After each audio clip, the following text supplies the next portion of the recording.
Hi, welcome back to our podcast, Books Don't Review Themselves. I'm Jessica. And I'm Kim.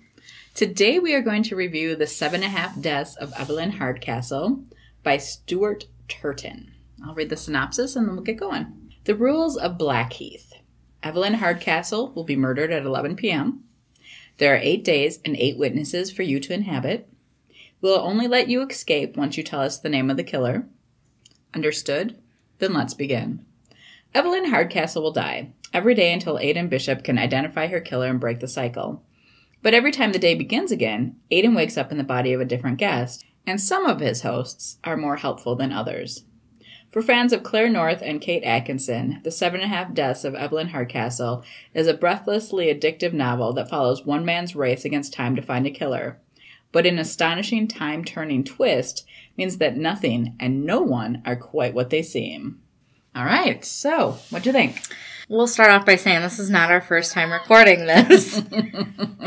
So, When we first recorded, I originally gave it 4 stars. And the only reason I gave it 4 stars was because I felt, I guess kind of a little background is, you have to spend a day in each host body. in each host. Mm-hmm. And if that host like falls asleep early or something happens where you don't get to complete your full day, you go back to the butler.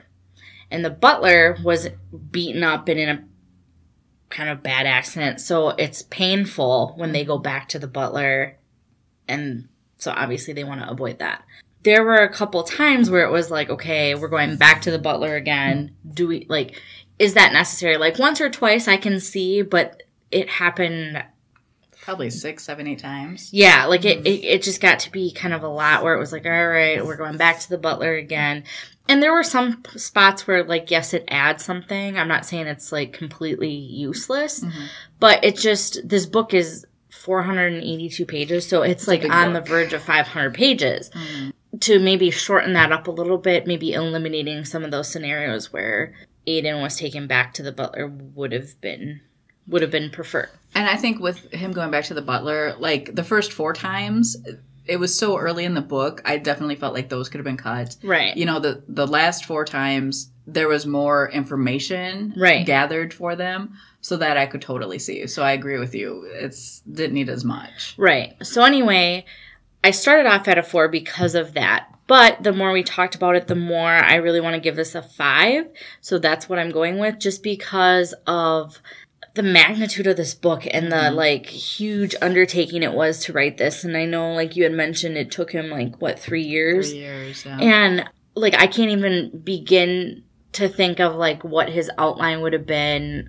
Like I said, I think he probably took, like, a year just to write the outline and get the murder board up, you know, to get everything set. Well, because you not only have to have your characters laid out, like, okay, this is what the butler is going to be like, but then you have to put, okay, what's Aidan going to be like in the butler? Mm-hmm. What's this character going to be like in this? And what's this character going to be like in this person? And each time he jumped to another person, you get more information about not only the person he jumped into, but also previous people that he's been into as well. So it was a constant, but he did it so well. You know, it flowed. You never got confused. I was scared at first when I opened the book because there was an invitation and it had a huge list of people. And I'm just like, oh, dear God, you know, this is so many people. Yeah. How confusing is this going to be? Plus, it took place during the Downton Abbey time.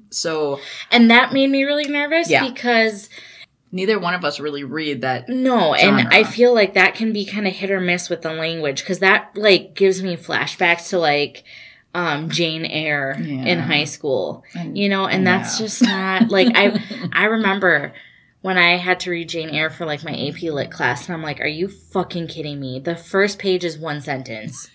It's 1 sentence.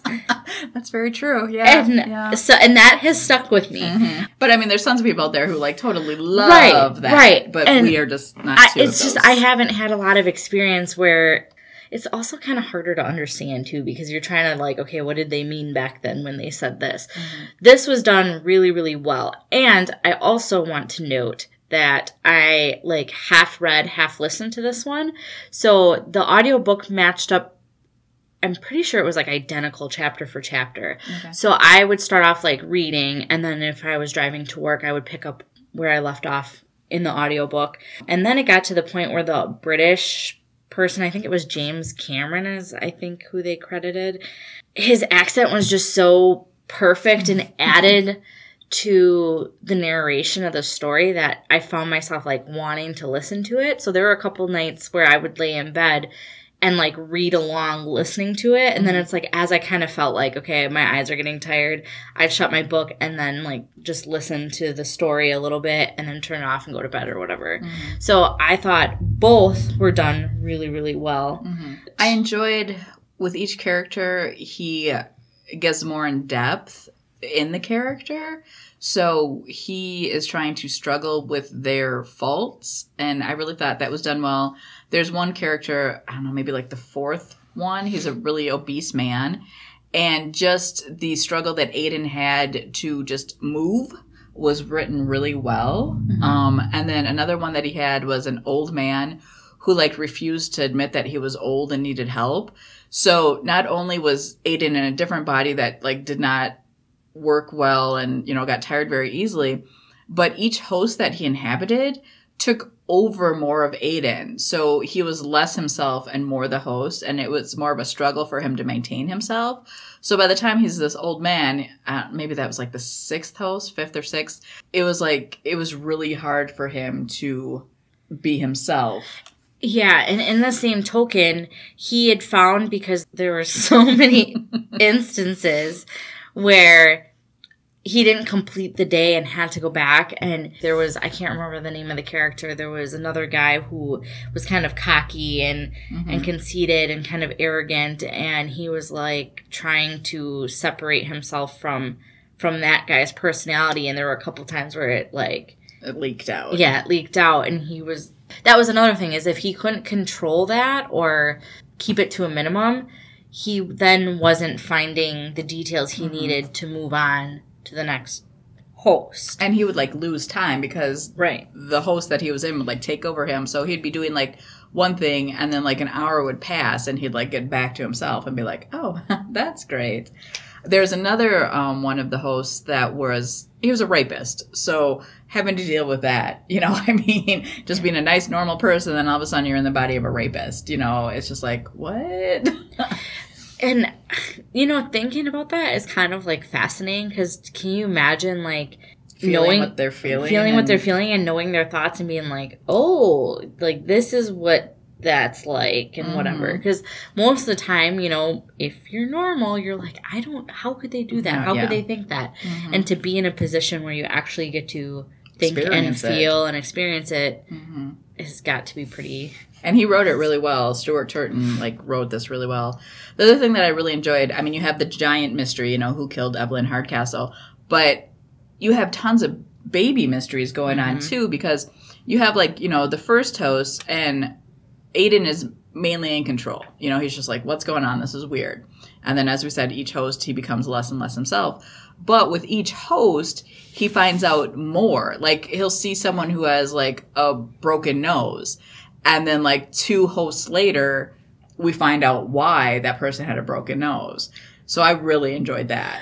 And I thought there was a scenario, too, where something with... I think it was when Evelyn had shot herself. Okay. And it was, in one of the days, he was in someone's body, so he saw it one way. And then a different time, he was in someone else's body, so he saw it from a totally different angle and a different perspective. So that was kind of cool too, because it's you don't get to see everything in every perspective. So it was kind of, it also gave me Clue vibes almost, especially listening to it after watching Clue. Okay. Just having the narrator and I don't know, it just it made me think of almost the game Clue, trying to figure out who did it, who had what, who was where, you know. There's also 2 other kind of main characters in the book, and one of them's Anna, and she is helping Aiden out. And besides the mystery, the big mystery and the small mysteries, this is kind of a book that looks at ethics and morals and stuff. And I thought that was really good too, because you can either read this as, you know, just an enjoyable mystery, or if you want to think deeper about it, I mean, you can get really deep with some of the things that happen. So you have Anna who's helping him out, and then you also have the person who's dressed up like the plague doctor. and he's giving him information, but with Anna and the plague doctor, you're not sure. Sometimes this information seems correct. Other times you're wondering if they are actually the bad people. Right. So that was really interesting too. And the thing that I also really liked was the fact that, we had talked about in a previous podcast how authors are under a lot of pressure probably to produce content quickly. I mean, whether it's income or because it's pressure from a publisher, most authors are pushing 2 to 3 books a year, if not more. I honestly can't think of anything that I've read in the last several years that has taken someone, or that I knew has taken someone several years to write and was as this detailed. Like, legitimately, like, the last thing I can think of is Harry Potter. And I know that is kind of my go-to, but knowing the amount of time J.K. Rowling put into that and all the little, like, details, this gives me kind of that. And we were talking about how there's not that I'm not looking forward to books this year and whatnot. They're all shit. But it's just, I mean, I legitimately cannot think of a book that is as this in-depth and well thought out that I've read in the last several years. Mm-hmm. And I mean, there's books that we're looking forward to, like Riley Sager's and Michelle Campbell's new books and stuff. But at the same time, it's like, I'm not like... We know they're not going to have necessarily the complexity of this book. Mm-hmm. I mean, there's just no way. This taking someone 3 years to write, obviously taking someone 3 years to write, this would have probably taken me like 10 years to write. Yeah. As opposed to like like a cozy or like a thriller. Again, we're not discrediting and saying that it's not challenging, but it's just a different story. And I feel like mystery and fantasy, I think, are more common for being a little more in depth because they're creating like a whole new world and especially whatnot. Fantasy, yeah. Yep. This is like the first book in a long time that I've really enjoyed that has been so in depth and so enjoyable at the same time. Yeah, yeah. Not like mundane and you're like, oh my god, he should have stopped 200 pages ago. Right, and like very multi-dimensional and I think the other thing I had mentioned when we recorded this podcast before was that the chapter, it's not like the chapters are headed with which person is talking. So to not have that and still have it flow very nicely is also pretty impressive. Yeah, especially when, there's thrillers out there it's only like 2 different people and they have each chapter headed and you're still getting confused. Right. So that definitely is a good thing. And even just like looking, it came out in 2018. So it's been out, a bit. And I've seen it all over the place. Yeah, and that's what I was going to say. I still see it like on Instagram and stuff. Like I saw it last week, different people reading this. So I mean, obviously, we think it's a good book, but I think a lot of other people out there do too. And, they're telling their friends, you need to read this book. And that's why it's still hanging around. And I guess the other thing, too, that I would say is that it is 100% a mystery and not like a thriller or anything like that. Like, it is very much like a... Agatha Christie. Yeah, yeah. And I actually kind of enjoyed that. I enjoy thrillers, but I think when a mystery is well done, I can enjoy that too. And I think this is a perfect example of a really well done mystery that didn't leave me bored. And I honestly thought I really liked the synopsis, which is why I bought it, but I was really nervous because I'm like, this is a little outside of my comfort zone, knowing kind of the era that it's... Because I did read a couple reviews when I was buying it. And I had like no idea. When you read it, I don't get, that era from the synopsis at all. So I just read it and I'm like, oh, sounds like a really good mystery. And it wasn't until I opened the book and saw that invitation that I'm like, oh shit. Yeah. But it was good. It wasn't oh shit. So that is very good. And I think the last thing that I have to say about this is his first book. So can you imagine, like, what else is, like, in his brain? Yeah. Hopefully there's more. Some people just have one novel and that's it, and that was their story and they got it out and they're good to go. But, yeah, I'm excited. I hope he writes more. On the other hand, too, this is such a good book. How do you follow up? Yeah. Exactly. And the thing that I guess I would say to him is, with it being such a good book, take your time. I'll wait 5 years. I'll wait 10. I'm fine. Yeah, like, that's the thing that is so frustrating is that if it's a really good book or a really good series, like I will happily wait. Like, will I be eager? Yeah. But that's part of the excitement. You know, that looking forward to that next movie or looking forward to that next book. It's, you know, I know we're in the era of like instant gratification, but I would take a year wait for something of this magnitude any day. Yeah. And I mean, talking about instant gratification, I enjoy when, you know, Netflix or Hulu puts a show out and they don't put it all out, you know, at once. You have to like wait a week. I think Hulu did that with, Castle Rock. There we go. Okay.